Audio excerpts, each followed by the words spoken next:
Hey everyone, welcome to the Restoration Podcast, a podcast of hope and healing. Listen as we hear real stories told by real people. Our prayer is that these conversations bring encouragement to your life.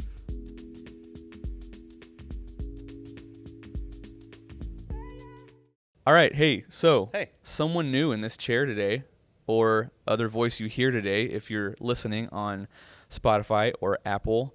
If you're watching, I am sporting my Beacon Church shirt, that's hard to say, Beacon Church shirt today, because we have the lead pastor of Beacon Church right here. Here I am. Ben Miller, the one and only, the man, the myth, the legend, is going to sit here for a little bit and talk to us. Ben, how are you? I'm good. It's a good start to a good day. You know what I mean? I agree. I'm here, back in the stomping grounds. It always feels nice. Well, you kind of started here, but yeah, it's a lot of things started here, but it's been cool to see the arc, but it's always good to come home. Yeah. So what is on the dock of your life right now? What is currently going on? What's happening in your house, in the Miller house? What's happening in the Miller house? I got 2 kids in school. That's the crazy update, is when you're gone for 2 years. Yeah. Like we're coming up on like one of the big things is we're coming up on 2 years of Beacon Church existing in Elk Point, which is amazing. But like my kids are getting enormous. I got 10, 8, 5, and like a year and a half. Yeah. And please, Lord, we're done Is that at it? 4. That should be it. That's not on the Lord, that's on you. But well, we're playing it's a statistical. Yeah. Okay, anyway. So yeah, I mean, there's a lot of great things happening. We're still meeting portably at Elk Point Jefferson School, still a part of the community, and trying to be there every chance we get. Yeah. We're steadily growing and slow. It's like slow, steady progress. I know the church world, like. Yeah, I do. Nothing moves slower, but is like more worth it than ministry. It's weird because when you're in the midst of it, like it may feel like forever for 2 to 6 months to go by. Yeah. And then before you know it, like 2 to 6 years have gone by. Exactly. And then you look back and you're like, whoa, that was time moves so fast. And you feel like you haven't moved at all. Yeah. And then you look backwards, we were here. Yeah. And then we were here, and now we're here. And there's little slow, steady progress thing. It's kind of like in my parents' old house, they had that thing where they started measuring the kids up against a door frame. Oh yeah, sure. And you got my kids the same size. It hasn't moved, hasn't changed at all. And then you go, and it's like they're, half a foot taller. When did that happen? But when you're in it every day, you just don't notice this small, slow, steady growth. And that's kind of where we're at. Yeah. It's been like full transparency, since we added a 4th child in our personal life, it's been a really up and down kind of ride. Imagine. That might be a whole other podcast. I don't know. Yeah, definitely. We'll get Desiree. I wouldn't over here. not me. We don't have kids yet, so I wouldn't. We have a dog, but people, my friends with kids, when I bring that up, they hate that comparison. Yeah. So. I mean, it's certainly some responsibility. Yeah. But nothing like, I know, your own flesh and blood. Yeah, of course. Yeah. Yeah. I go home, every day, let my kids out for 60 seconds to go to the bathroom, and then it's basically the same. Yeah, same thing. Yeah, just leave them alone all day. Yeah, absolutely. Yeah, so Beacon Church in Elk Point, South Dakota. I was thinking this morning before I came in, and I was like, I wanted to ask you this question, and I think I know the answer. But if you from today went back in time like 10 years ago and said, hey, you're going to be the lead pastor of a church in a small rural town, would you believe yourself? No, absolutely not. So 10 years ago, where was I 10 years ago? 2014. 2014, it would have probably been fall of 2014 was when I first stepped foot at Morningside. So here's a crazy parallel between the two of us.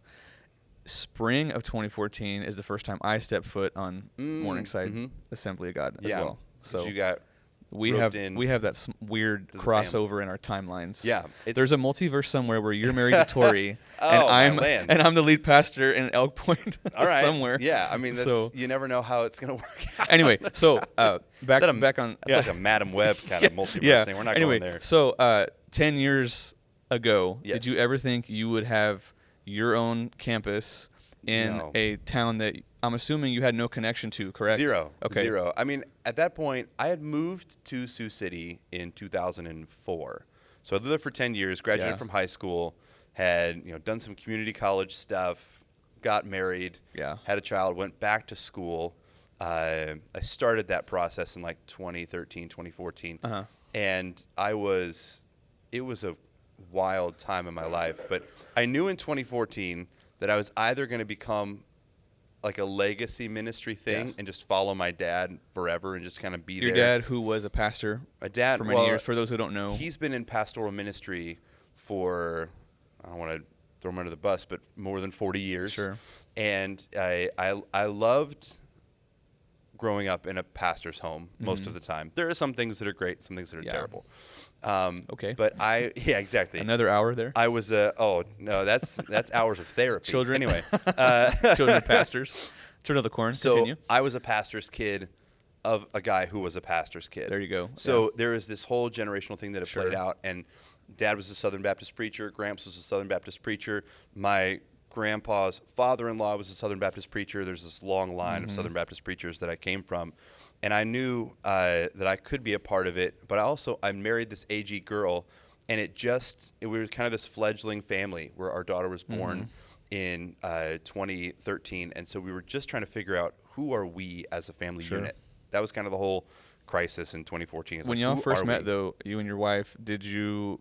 So she was she grew up AG. So you were the one that had her join your clan of, that sounds awful. Yeah. She join you in the Baptist. She was kind enough. Fellowship. I'll there you just go. say this way. She was kind enough. We love to Baptists. Begin attending my parents' church. Sure. Because it was family. You were grandfathered You know what I mean? Yeah. And so I had nothing wrong with Southern Hills where my parents were at. Yeah. But the crisis was, I'm either going to become just this legacy kid where I just stay with my dad. And the way my dad got into ministry was he became my grandfather's youth pastor and was that for a long time, and then went off to be a senior pastor. I was so confident that I was never going to be a pastor, but I thought it was very likely that my dad could be the pastor and I could be a worship pastor at a place. Of course. For a long time. And then, I wanted to be a worship pastor till I died. That was the job. When I was in the position you're in now, I was like, I'm good. I'm set. This is all I want to do. But God had other plans for sure. So we decided, and this is the honest truth. So where we're sitting now, this is 4310 Old Lakeport Road. Directly across the street is 4330 Old Lakeport Road, where my dad, where we were going to church. Can literally walk there. Yeah, you can throw a rock from our door and get pretty doggone close to their back door. And then at 4301 Old Lakeport Road was my parents' house, literally next door. And we had family that went here. Desiree had family that went here. Cousins, aunts, and uncles, all that stuff. So we decided, hey, just for 1 week, we'll just slip into church at Morningside across the street and still be able to go eat lunch with my parents next door. And we'll be like, sorry, we just, the baby kept us up at night. We just couldn't make it to church today.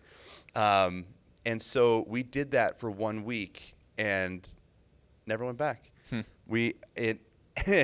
There were a lot of long conversations. Honestly, my dad is good with it. It was painful, I think, to realize that a new season had to happen. But my dad had been through it with his dad. He understands. Yeah. He understood. So he had to shift things on his father as well.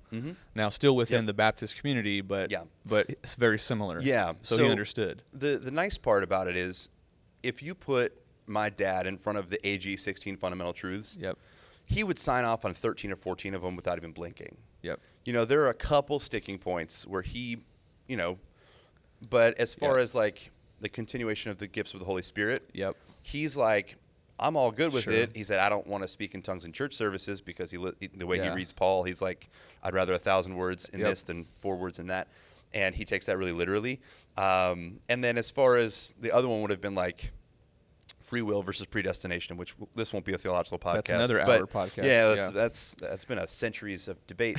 But he was also had a relatively midline stance on that. So where I grew up, in the Southern Baptist world, it can be very, very widespread in its theological stances. But my upbringing specifically wasn't so far from the AG. Now, it was tense for a while because when I first got interested in this girl, she was 4 years older than me. She had traveled the world. She'd done an internship with Convoy of Hope. She had done feeding programs for 5 months in El Salvador, the Dominican Republic, Haiti. Like she was this passionate girl who was from the Assemblies of God, and I was this 19-year-old Southern Baptist boy with bad cargo shorts and running shoes. And like, we have a picture. Will you pull that? No, we don't. Yeah, please. No, we don't. I was the same height I am now, and I was 60 pounds lighter. Okay. And I looked like Gumby. It was terrible. But, I started getting interested in this girl. So I took her to Nodland Park. For you Sioux City OG people, Nodland School right by East High used to have the big wooden playground. And that was your first date? Under the wooden playground. Well, it was when I asked her for the DTR, right? Okay. We'd been flirting for a summer, and I was like, I think this is a thing. So why don't you, hey, come meet me here. We'll have a talk. We're at the tire swing underneath How the old big were you? wooden playground. 10 or? I was 4. She was 7. It was I was 19, hadn't turned 20 yet, and she was probably 23 or 24. No, she would have been 22 or 23. And we were sitting under the tire swing, being all cute, and I was like, I think this is a thing. She gave me 10 reasons why it would never work. Really? She's like, first off, I thought you were going to say she gave me 16 reasons why it wouldn't work, and then read the Yeah, fundamental truths. no, You don't agree with any of these. That's funny. She gave me a long laundry list. I don't know the number of points, but essentially it was, I'm older and more experienced in life, and you're a dumb little kid. That's how I took it. That's how she said it, right? And then I really, like, one of the things was, you're a Baptist boy to the core, pretty significant, and I'm an AG girl. Significantly she different. grew up Yeah. at the altar. She grew up people falling out, throwing the Yeah. blankets over. Like, she grew up with 4-hour-long Sunday night services with a potluck till 2 a.m. afterward. You know what I mean? And I grew up like, oof, this has gone 5 minutes over. We should probably leave. Need to go to the buffet. And now I'd experienced the Holy Spirit before in worship in interesting I'd like to ways. say that everyone has. They just don't know what it is. Yeah. Personally, that's my view on it. I think that's true. If you've had an experience with Christ, you've obviously had an experience with the Holy Spirit. But I would say even in corporate worship settings, I had experiences where I knew that something bigger than just normal church was happening in the room. Yep. And my parents attributed that to the Holy Spirit being present and doing things. Now, it wasn't people shaking or speaking in tongues or falling at the altar, but it was profound, so I knew it was real.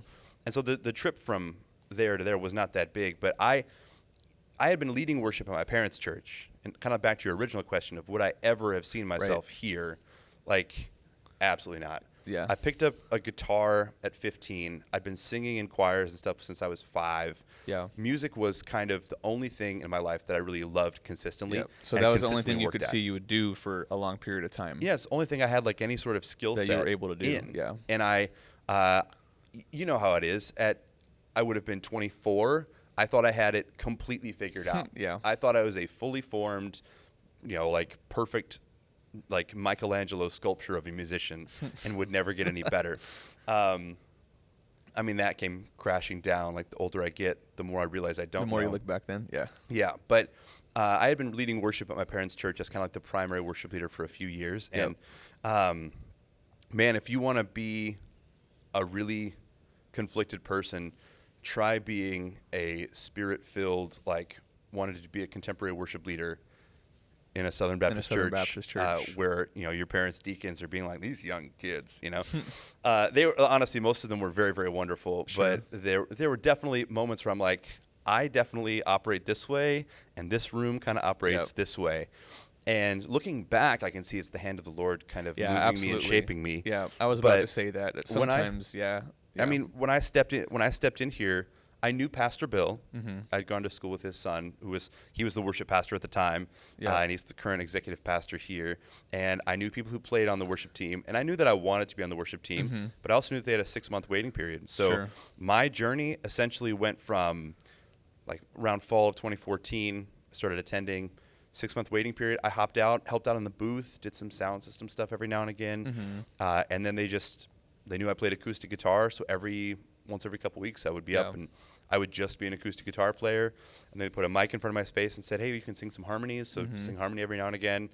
After a year or two, it was like, hey, why don't you lead this one new song that we're introducing to the team, and I think it would work best in your register. Do you remember what it was? Only King Yep, Forever. I knew that fact too. Yeah, I knew that. it was Only King tidbit. Forever by Elevation, which I definitely should have done in a lower key, but I was just like so stubborn that they asked me to do it in C. I'm gonna do it in C every time. Gosh, that hurts. And Just at 8:30 hearing. in the morning, I'm just like, Yeah, but I was enthusiastic, and I think people noticed that like I can't really contain myself. I'm gonna move and express myself, and I'm gonna enjoy it. And I had felt a call toward ministry, but I didn't know what it looked like. Yeah. I mean, at the time, I was over that season. I had been working at the mall, selling CDs at FYE. I'd been mowing lawns, making it big time. You know, just really, putting in that that work. You made it, yeah. But I had also been working toward my ministerial credentials, and really felt a call to ministry. And Pastor Bill actually said something really profound. He said, "Don't pursue ministry because you want to be the worship pastor at Morningside." He said, "Pursue ministry because you feel like you have a calling to be in ministry." Yeah. And he said, "I don't know if this would happen, but he said it might."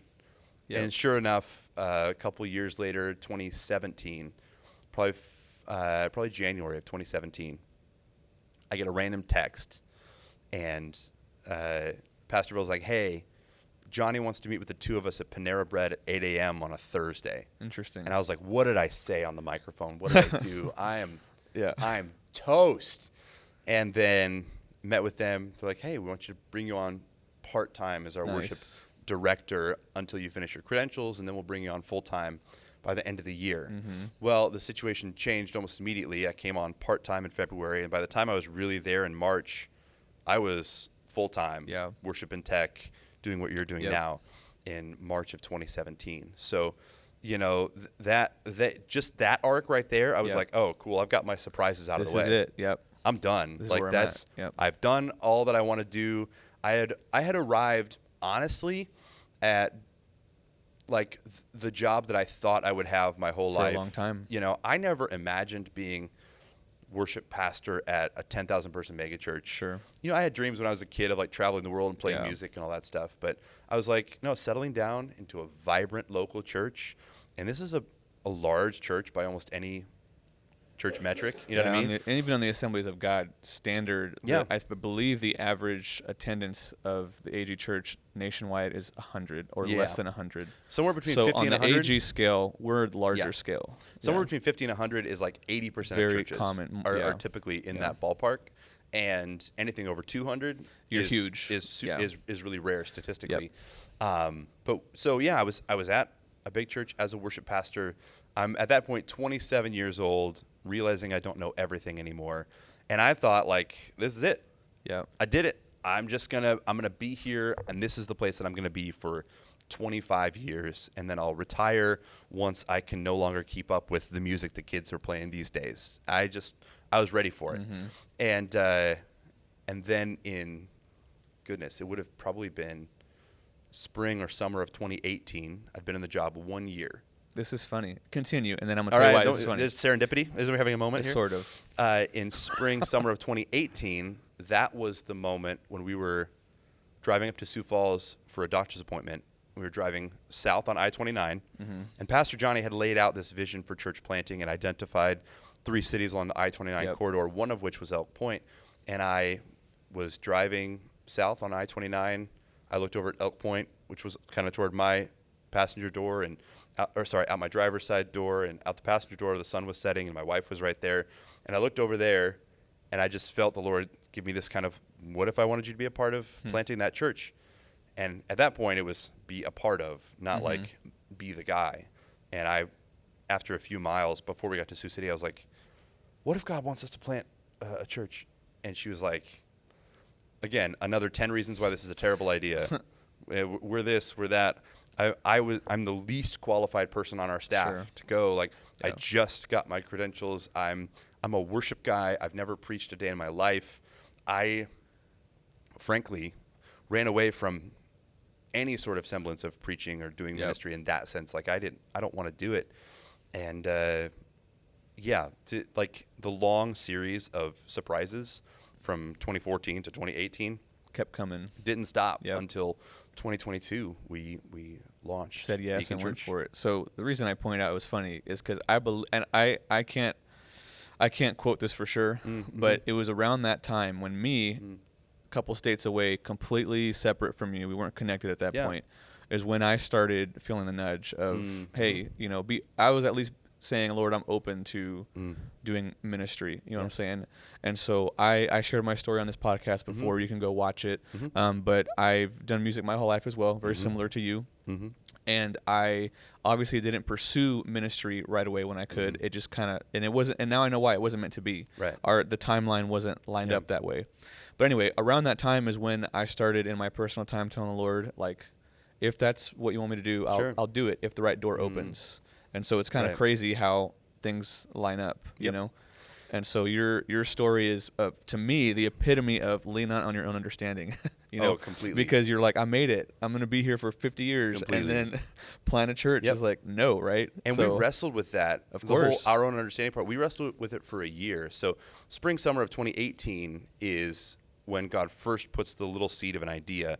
And then it's the end of 2019 before I, like, with fear and trepidation, walk into Johnny's office, because my wife and I have been, it has kept coming up and kept coming to the surface. One of those things where, again, like, there doesn't seem to be an opportunity the church was already moving forward to plant a different church and to plant another campus in Ottawa. And I was kind of watching that up close and personal and seeing the whole process play out, seeing the good and the bad of that process and what worked and what didn't work. And I was kind of petrified, but as I watched the process happen, I was like enamored by it and drawn into it. And the Lord just kept stirring Desiree and I's hearts. And so eventually got to the point where, like, I would be disingenuous if I didn't at least let Johnny in. And my goal was like, hey, I'm going to tell Johnny, and hopefully he's going to crush my dreams. And hopefully you're hoping he'd be like, nah, he's like, listen, buddy, you're not ready. 5 more years. You need to be here 5 more years. I'd be like, oh, thank you. But he said, well, I'll think about it. I'll pray about it. Very quickly he was like, I think this is same with him. He's got 2 examples of that, of lean on your own understanding. I know the answer to this, I'm assuming. But when he knew and told the church, we're going to plant this church in Elk Point, did Ben Miller come to mind for being that lead pastor? I doubt it. No, I think he announced the vision like 2015. I was probably a little kid on the side of the platform playing guitar. He wasn't like eyeballing you, right? Okay, so fast forward to 2021 when you finally were full-time or not full-time, but when you had finally had left Morningside and were transitioning out. I did not come to his mind either for coming here. So again, just lean out on your own understanding. Sometimes the Lord has a way of just not sometimes, a lot of times, every time, Lord has a way of just shaking things up. Absolutely. And it ends up, it's scary. It's not easy. And usually those decisions that are scary end up being the most rewarding and the most fulfilling. Absolutely. But it just takes time to get there. I mean, it has to be a step of faith. Of course. Or it's not a God-sized thing. Of course, yeah. If you're just doing the next logical thing, you're probably not doing the next miraculous thing. You're not taking the step of faith. You're just doing the safe thing. The crazy thing is, we took the step of faith and stood up on the platform with Johnny February of 2020. You're like first or second week of February in 2020. Here comes another surprise. 2020, we're going to plant a church in Elk Point. What could possibly go wrong? What could go wrong? Yeah, and then within a month, the world literally shuts down. I'm sorry, that's not funny. It's hilarious. It is funny now. It's absolutely hilarious because I was so confident at that point. We had covered it in prayer for like 2 years at that point. And we finally stand up there. Johnny's giving it the go-ahead. There's another whole story about how we even got to planting the church. There was another opportunity that came up at the same time that I didn't end up taking, but it was essentially my dream worship pastor role. Sure. In even a larger context than here, that opportunity came up for a while, and we finally prayed through it. God gave us peace. Like, you're going to Elk Point. This is happening. And so we had felt this resolute peace of, like, this is happening. This is it. And then we announced it. We're like, we got this. And immediately it's like, I'm going to hit you with a global pandemic. How's that? So it was from February of 2020 till you came on in August of 21. Correct. There was a full year where nothing moved. Nothing happened. We were asking, like, there was like 5 or 6 people that Johnny approached. Well, I will say this as well, is that I don't mean to keep bleeding onto your story, but like if the pandemic had not happened, well, first of all, I know that's a heavy thing to say. Sure. But in this situation, if you had gone at that time, it wouldn't have lined up. Like this wouldn't have, you know what I'm saying? Certainly. So I know that's Yep. kind of, I know a lot of people wish that it never happened. No, But God what knows I'm saying is, I'm so impatient. Exactly. I would have gone at the wrong Yep. time. He's like, the only way For to your stop benefit. Ben Oh from, my gosh. from driving 70 miles an hour into a dead-end brick wall in This Elk is Point just for Ben. is to shut the world down. This is just for Ben. That's yeah, funny. that's the size of my ego, is that I think the So- pandemic was just for me. So Beacon is going on 2 years, you say? Yeah, 2 Yeah, years. because it lines up with me. So Yep. the world of church planting, I think not a lot of people understand it. Especially, and this is surprising, people that sit in our pews, I don't Yeah. think they understand it either. Because I know that they understand the concept of, okay, we're going to start a church. They Yep. understand we have to raise money for that. It takes money. Everything takes money. We understand Does. that. Yeah.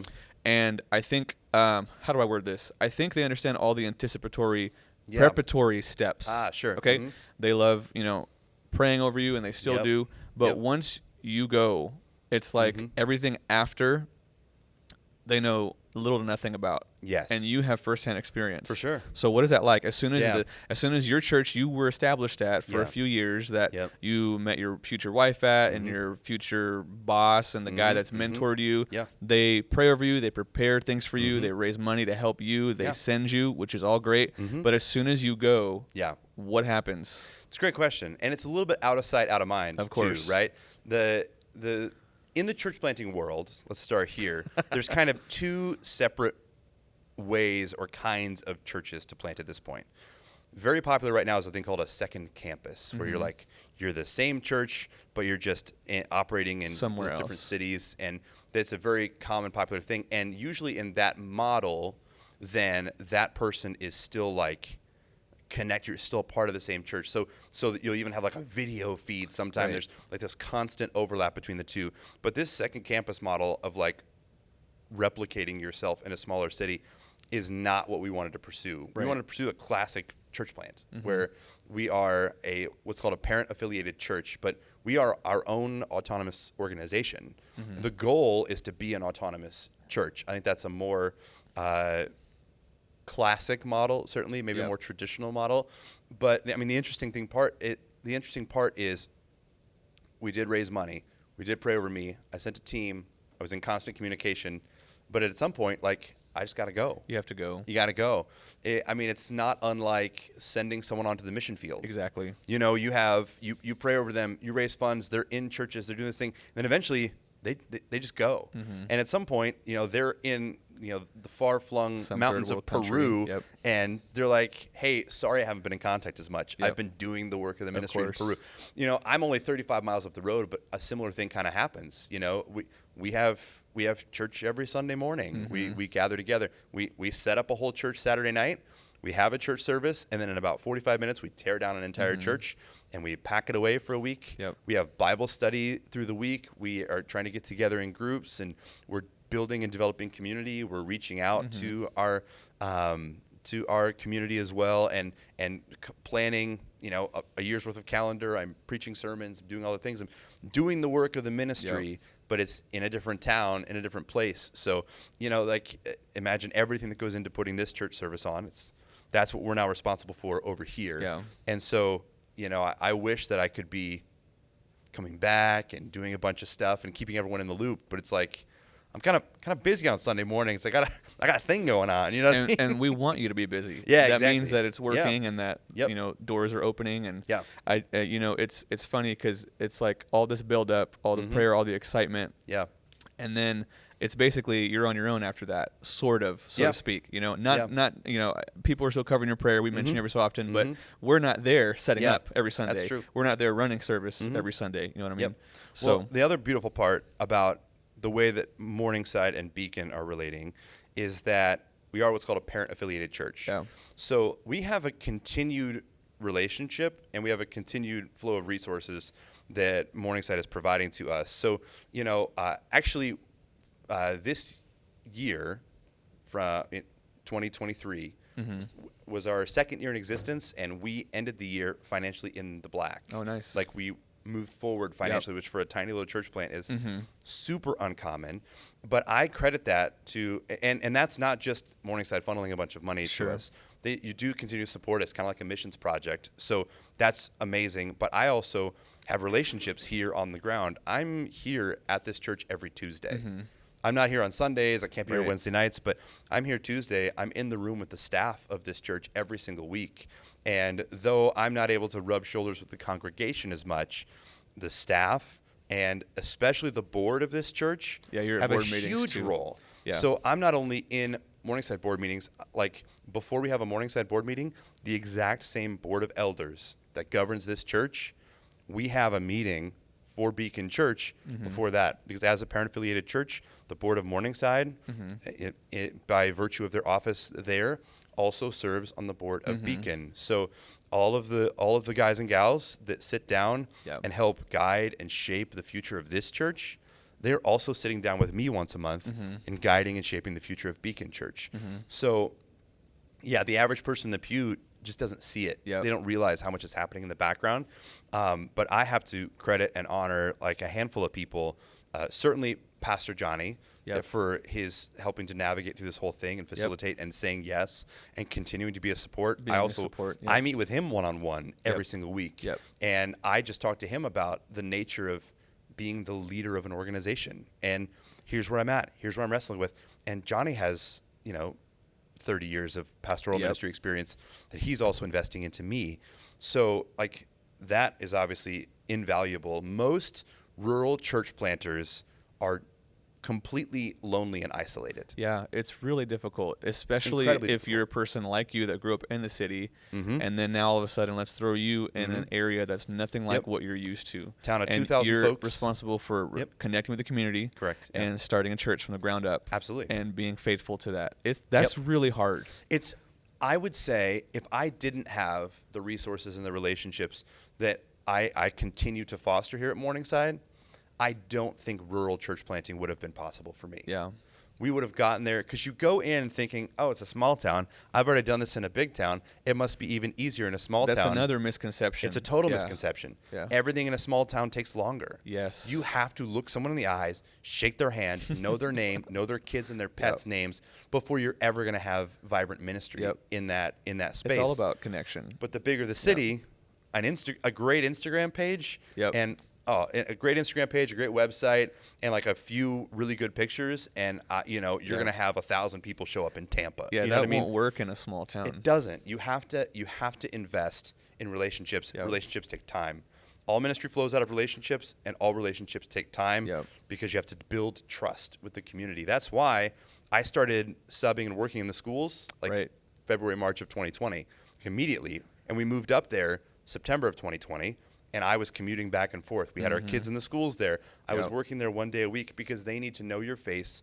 They need to know you're there and for them before you can ever ask them to come to something. Yeah, you're not just a guy that shows up on Sunday begging, please come to my church. Exactly. You're in the community. You're known. You've built relationships, which is another part I think people may not understand about this is we didn't just send Pastor Ben, hey, go over there every Sunday. You moved there before the fact, correct? Bought a house out there, subbed. Bought a house. Kids went to the school. You were going and tilling the ground, coaching so to speak. Soccer teams. Oh, gosh. The whole thing, man. The whole 9 yards. Getting to know who in town, who are the big names. Every small town has a handful of, those are names you have to know. Those are hands you have to shake. I knew the superintendent of the school for a year because I was serving and help. And when his team called me, I was there every time that I could be. There you go. And so when I walked into the superintendent's office, said, hey, we're looking to start a church. We would really love to use your facility. He literally just rolled out a map of the school, said, tell me what you need, and you've got it.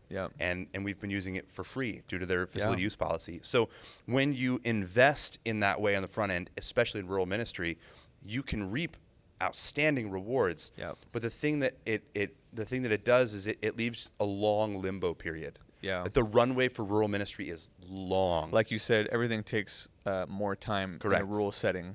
And it's not like if I planted a church in a big city, and like you said, a cool Instagram page, a couple cool shots I post, people will come. It doesn't work that way in a small town. No, it doesn't at all. But the beautiful part about the way that we've done this plant is that I was able, because of still holding this position at Morningside, I was able, because of the supportive team here, to still be supported, to still be able to feed my family, to still be able to do all the practical things I needed to do, be able to purchase the gear we need to do it properly, to be able to do all those things in the background. And those things have allowed us to really, truly take our time. Yeah. You know, it's like, you know, you can't just, if you don't have those connections, just our souls would be hollow. We would be, because it takes time, like a vulnerability moment. Like, it's difficult, even moving 35 minutes away, but our whole life moved. Like, I had lived here in this town for 15 years. Desiree had lived here since she was born. Right. Our families were here. Like, our friends were here. We had deep, supportive community here. And it takes time to build those new relationships up there. And we're working on that. We're doing that, and we're seeing the results of some of it now. But for the 2-3 year like limbo period between when we are no longer around here all the time and when we develop life-giving relationships here, we would have just been in an absolute desert place. You know, we would have been devoid of any kind of hope and support. But on days where I was like, man, I'm kind of on my own. Well, Tuesday comes, I drive and I sit around a table with 12 other people, and I realize that I'm not alone in it.